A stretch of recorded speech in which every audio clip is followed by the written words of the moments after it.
Okay, so what I want to next talk about is something, how we relate sort of events and sets to the kind of logical statements we might want to make in mathematics. Okay, this is something that I was sort of never explicitly taught as an undergraduate, or at least I don't remember being explicitly taught it, particularly with reference to probability courses, but sort of something figured out on the way by seeing a few examples and then eventually figuring out this is sort of obviously true. But I think it helps, at this stage when you're kind of fairly early on, to kind of understand how different set operations, okay, relate to different kind of logical statements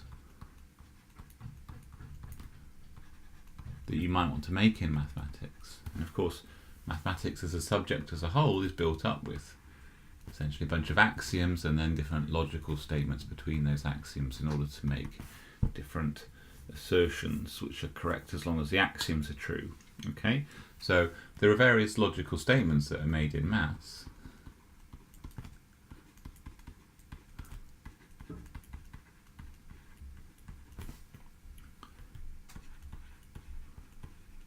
There are various logical statements made in mathematics.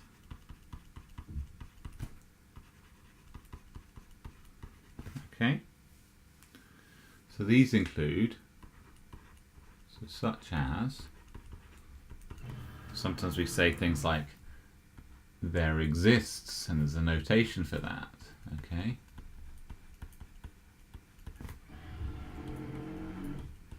so we might say there exists an even number in this set, for example, or we say for all. Okay,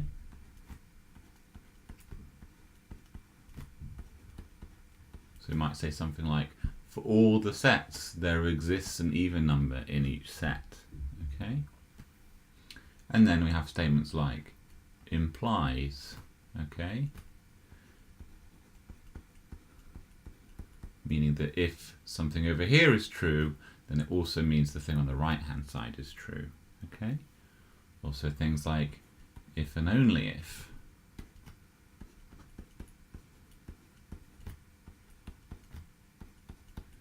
Which is sometimes written like this, if, or sometimes it means equivalently.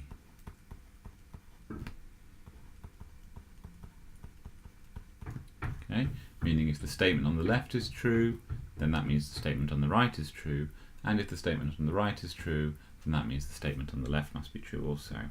And also if this is false, then this is false, and if this is false, then this is false. Okay? Also we have little notations like such that,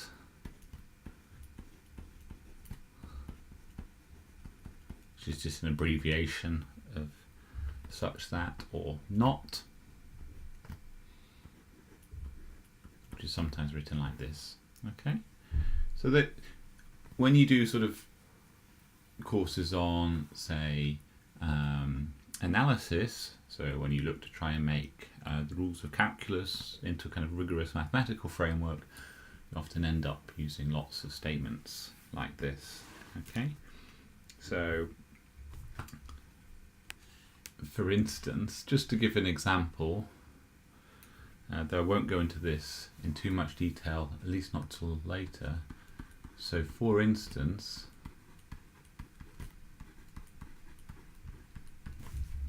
using these rules up here, okay, something we might ask about is if we've got a sequence of numbers, so if I've got numbers Sn for n equals 1, 2, 3, 4, and what I'm thinking of Sn here is, let's say I throw a coin n times and I sum up the number of heads that have occurred. So at the beginning of the course we had n equals 100, and I said there was something like, I don't know, 53 heads. Okay, so out of 100 coin tosses I got 53, and Sn here would have been 53.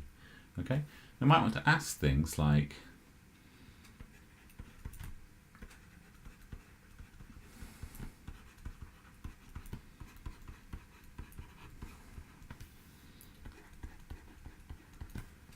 does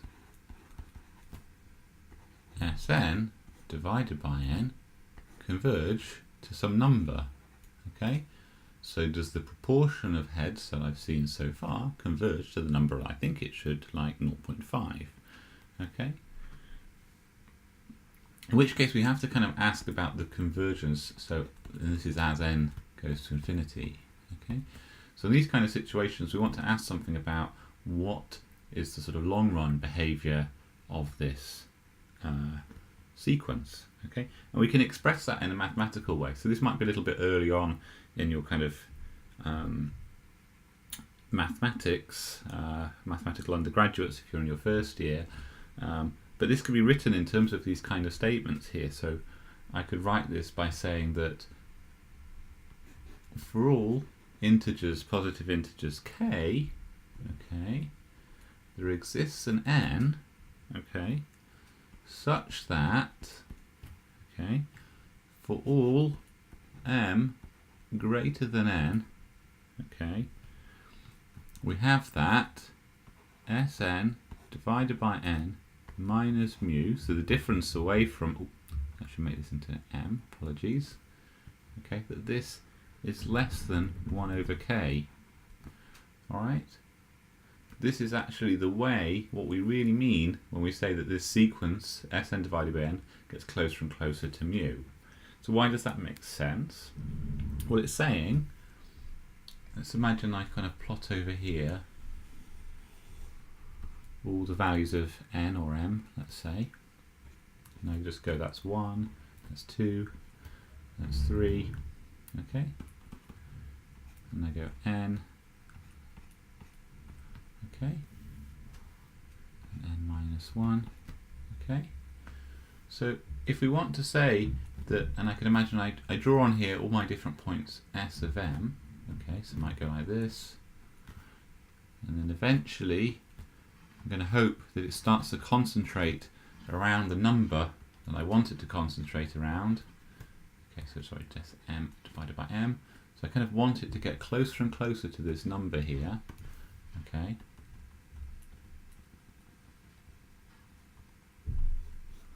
So what I mean by this Sn divided by n getting closer and closer to mu, I want these sequence of points corresponding to the values of Sm divided by m to get closer and closer to this line. Okay? So one way I might ask that is by saying that, one way I might answer to what I mean by getting closer and closer is to say, well, if I specify how close I want, so let's say I want to get it within some region,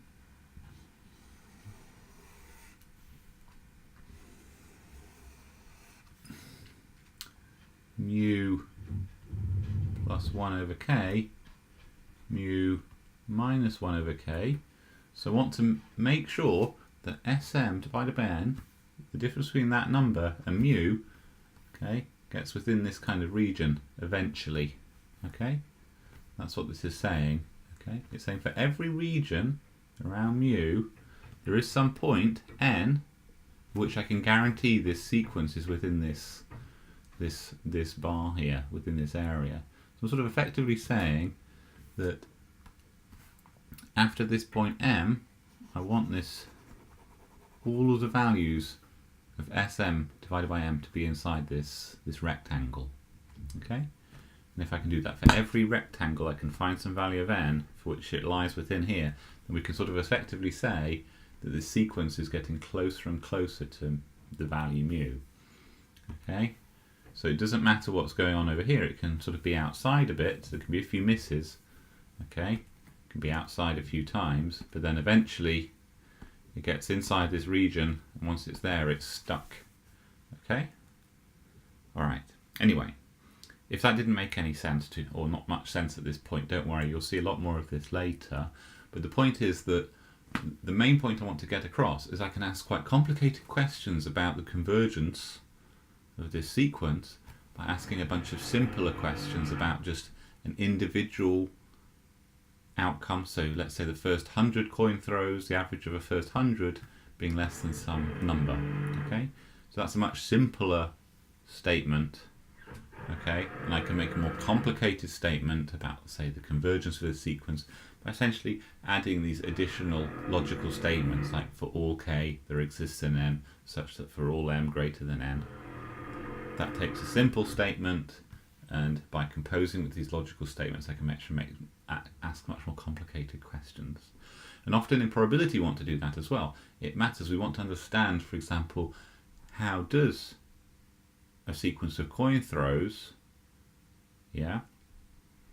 how does that sort of 50-50 outcome, how does the proportion of that converge towards its mean? That's a very important question in probability and in statistics. What are the kind of errors that are going to come up when we look into this? Okay, all right. So I want to get across the point that this is not just something about logic and mathematics, but within probability itself, it's also an important question, and that to kind of deal with these sorts of statements. Okay, all right. So this is a bit of a side remark here. Okay, so don't worry too much about this. This is a bit of a side remark. But what I want to get across is what statements like for all and implies and there exists mean in terms of sets, in terms of unions and intersections. Okay, so let's look into that. So what we're essentially asking about is questions of like, if something is true for all statements. Okay, so this is going to lead on quite nicely when we start to look into something called random variables in a minute. But let's start as follows. So start with a definition. And definition is of an indicator.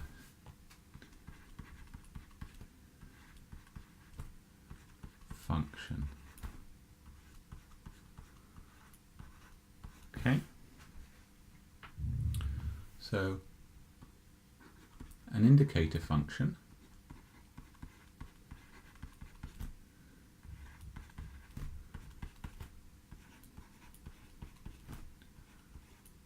is a function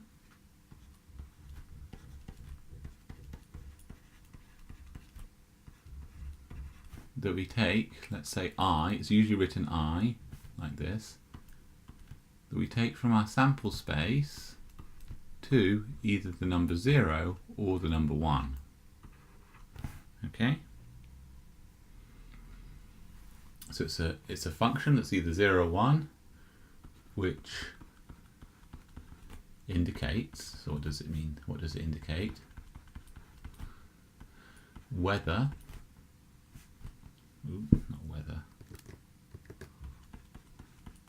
whether a property is true, in which case it's equal to 1, or false,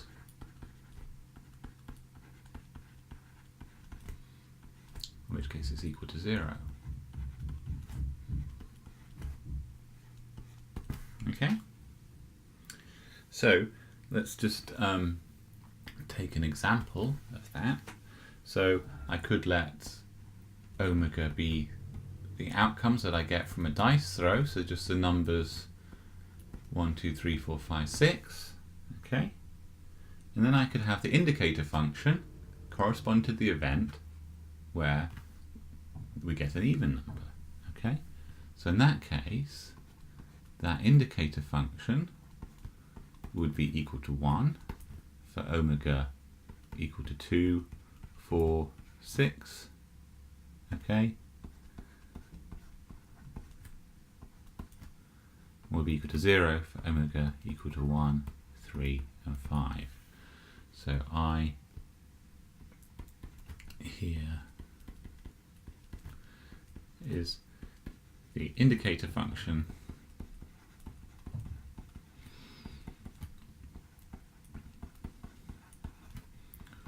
for the event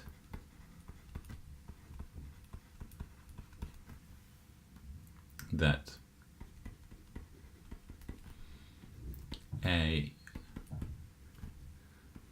we get an even number. Okay, and sometimes even we might write the indicator function for that event like this. So I have the indicator function written like with this double I bar, a bit like the probability notation with an A to indicate the event that we're working with, and omega, which is going to be the outcome that we're considering, and this is either equal to 1, so it's equal to 1 if omega belongs to A, or is equal to 0 if omega does not belong to A. Okay? Alright? So the one thing I want to get across is, let's say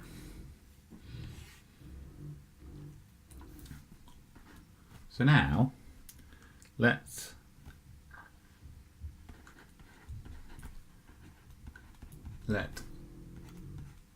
take a few indicator functions.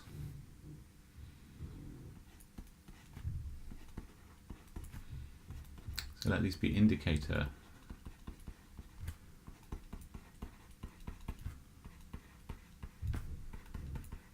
for I equals 1 to n. Okay, and for the events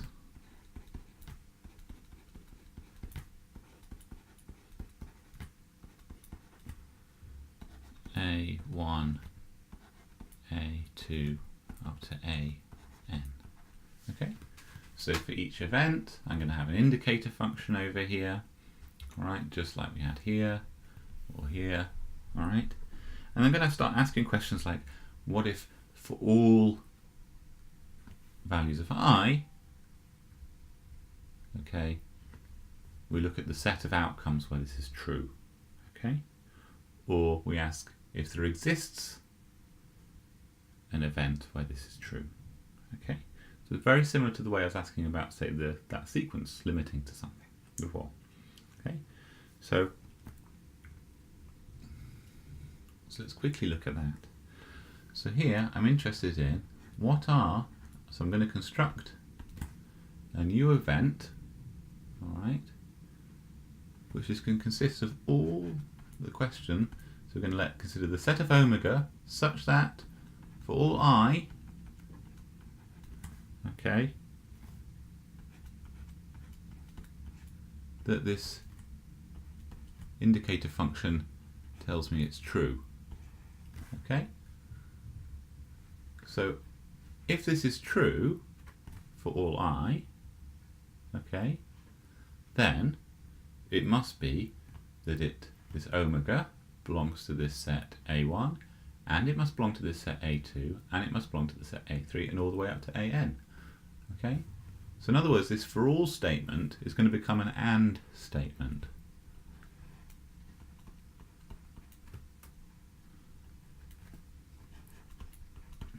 Okay?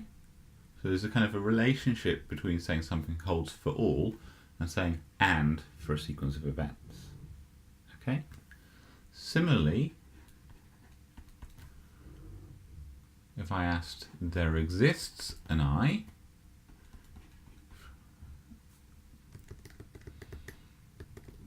so if I asked if there exists an I belonging to this set such that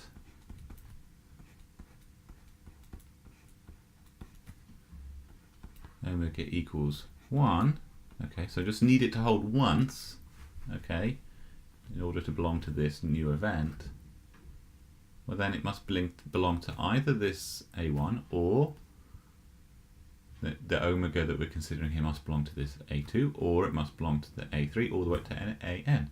Okay? So in other words, we end up with an OR statement.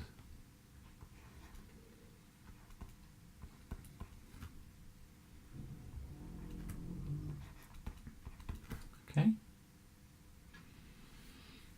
So what I'm suggesting here is that, and the point that I'm trying to get across is that if I say,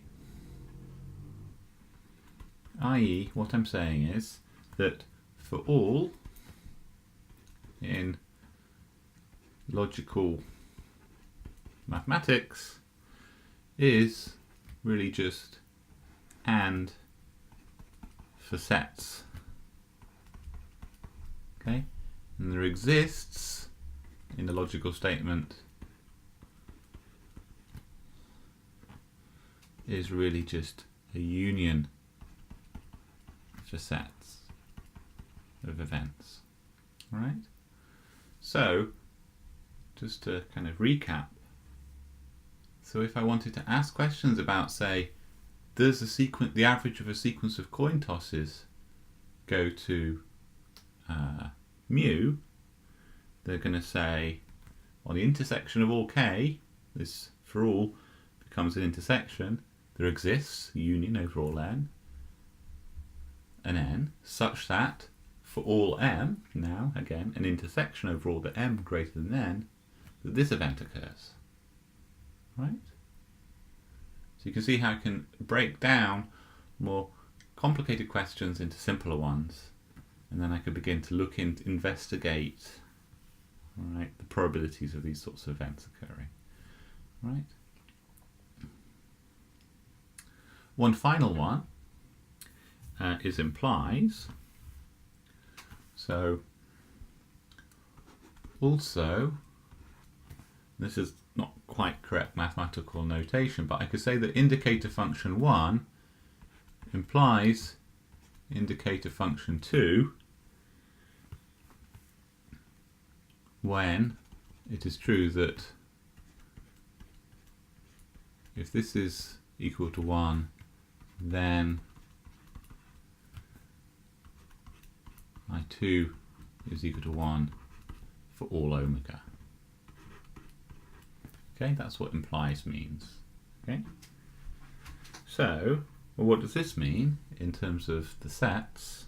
Okay, well, that means if omega belongs to the set A1 that corresponds to this indicator function, then omega must also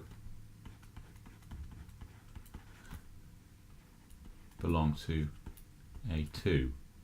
Right? So what does that mean? Well, that means every time I have an element of A1, it must also belong to the set A2. In other words, A1 is a subset of A2.